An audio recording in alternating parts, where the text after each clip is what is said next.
ଦେଖ ପ୍ରଥମେ ଦେଖ ଗୁଗୁଲ୍କେ ଯିବେ, ସର୍ଚ୍ଚ କରିବେ OSSC ବାସ୍ ତାକୁ ସର୍ଚ୍ଚ କରିବେ। ସର୍ଚ୍ଚ କଲା ପରେ ଶୋ କରିବ ଫାଷ୍ଟ ୱେବସାଇଟ୍ ଲିଙ୍କଟା, ତାକୁ ଓପନ୍ କରିବେ। ଓପନ୍ କଲା ପରେ ଆପଣ ଦେଖିବେ ଯେ ବହୁତ ସମୟ ପରେ ବି କଲା ପରେ ତାପରେ ଲେଖିବ କ'ଣ ଲେଖିବ ଟିକେ ୱେଟ୍ କରନ୍ତୁ, ଦେଖିପାରିବେ ଆପଣ ଦେଖିବେ ତାପରେ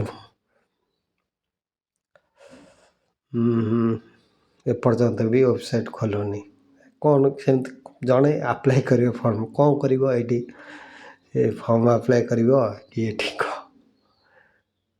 ମାନେ ଏଇ ଯେଉଁ ପ୍ରୋବ୍ଲେମ୍ ଲାଗି ଏଇ ପ୍ରୋବ୍ଲେମ୍କୁ ମାନେ ଓପନ୍ ହଉ ସାଇଟ୍ଟା ସେମିତି ପ୍ରୋବ୍ଲେମ୍ ହେଉଛି।